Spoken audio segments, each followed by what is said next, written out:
Grant Smith, the leadoff man for the Oaks. He's going to start this fifth inning. Spencer Edwards back on the mound for the Riptide. Smith swings and misses at that first pitch, 0-1. Nice start to the inning for Spencer Edwards on the mounds. He surrendered 4 hits accompanied by 4 runs.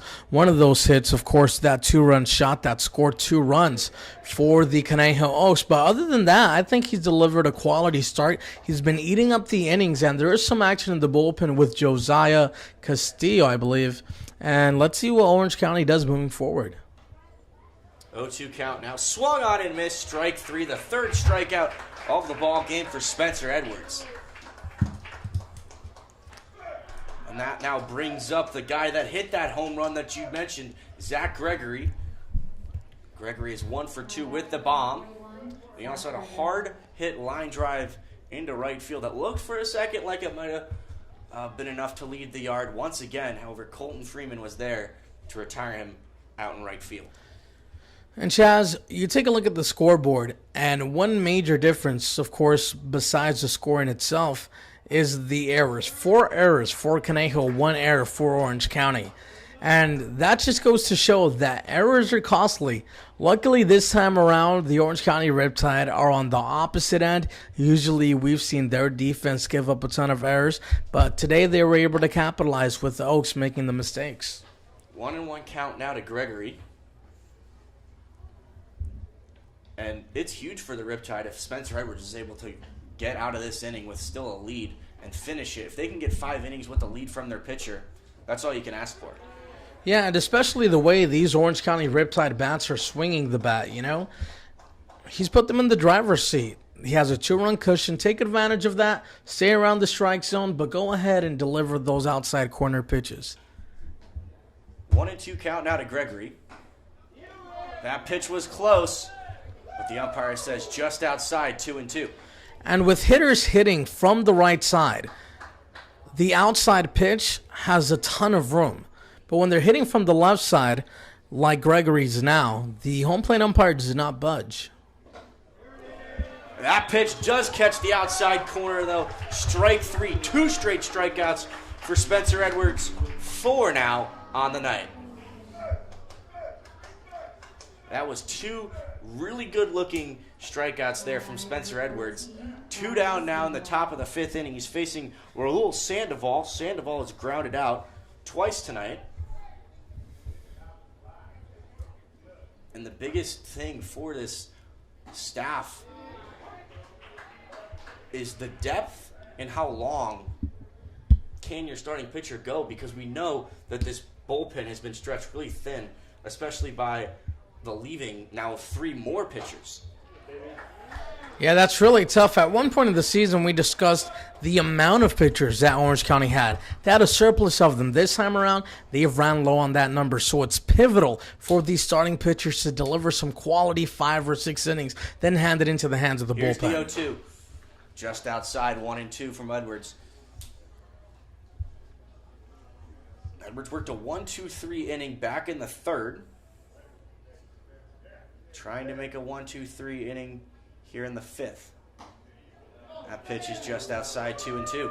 That's a really good-looking pitch on the outside half. I'll give that one to the man behind the plate. Did seem to be a tad bit low, but yet another quality pitch with 2 strikes here from Edwards, the left-hander on the mound. Here's the 2-2. Swung on and missed. Strike 3. Spencer Edwards strikes out the side. We go to the bottom of the 5th. The Riptide on top, 6-4. New pitcher on the mound for the Oaks, it's Aiden Garza. He's been really good this season for the Oaks. We've already seen him pitch against the Riptide. He went 3.2 innings, did not give up a run, only surrendered 2 hits, struck out 6 batters. He's going to be facing Blake Penso to start his night. Tonight, Penso is 0 for 2. Struck out last time up. Penso ahead 1-0 now. Garza, sophomore from St. Mary's. Throws another ball inside, 2-0. It'll be interesting to see whether or not Orange County decides to go back out with Spencer Edwards during the top half of the sixth inning. Chaz, after striking out the side, I don't see why not, especially with the way that Orange County swinging the bat. I think he has a shot at running towards the record of Tony Arobi with 7 innings. Yeah, we saw Tony Arobi throw 7 scoreless innings when he struck out double-digit hitters. I don't think he's going to go that long, but I wouldn't be shocked if they throw him back out on the mound, given the way he's been swinging the bat, throwing the ball out there. We saw him strike out the side in the last half inning. We got a mound visit now from King Tsuji over to Aiden Garza.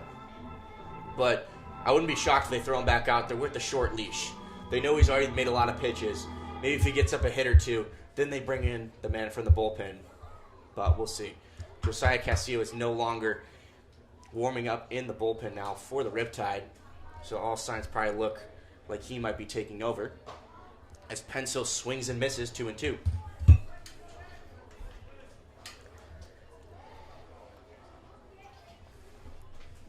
I agree with you. I think he'll head back out there perhaps for the top of the sixth inning, but if he runs into trouble, then we'll see Josiah.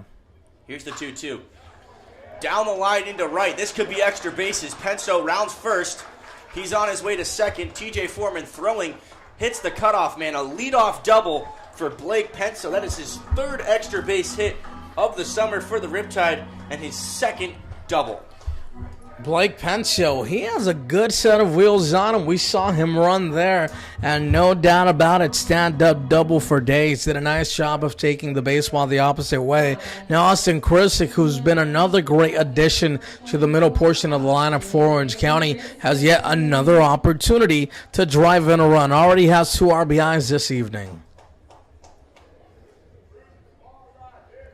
Here's Austin Krisick. The first pitch to him gets behind the catcher, Tsuji. Penso on his way to third. Will he go home? No. Tsuji's able to get back to the ball just in time for Penso to be held over at third.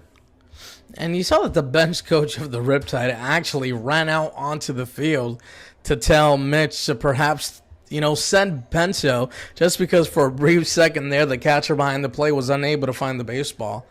Luckily, Penso did not take the most aggressive turn, or else he would have been hung out to dry. Austin Krisick had himself an RBI single back in the 3rd. He's 1 for 2 today.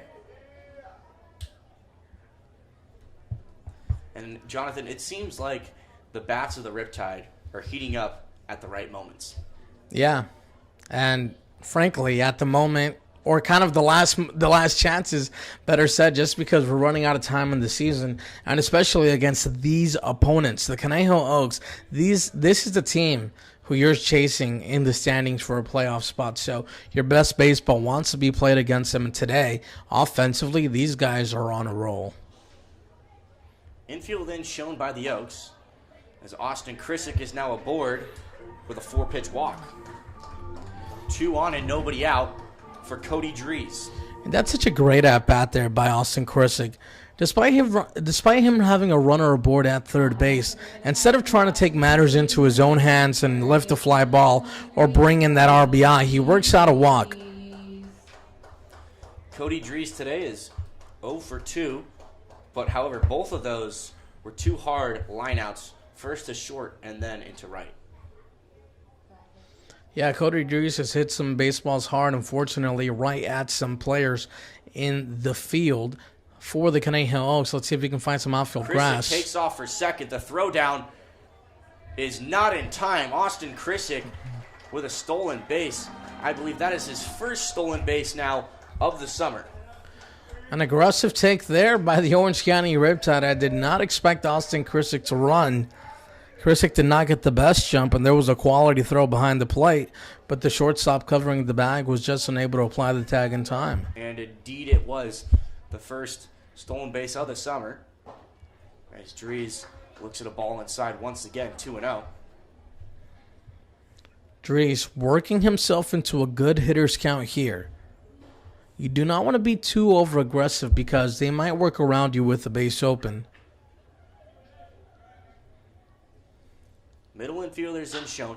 Here's a base hit ripped into left field. That's going to be an RBI Penso's going to score. Krisick is going to score. On his way to second is Dries, and he is going to be out at second base. But nonetheless, he has driven in 2 runs, and the Riptide now on top by 4. And Orange County continues to tear the cover off the baseball with runners in scoring.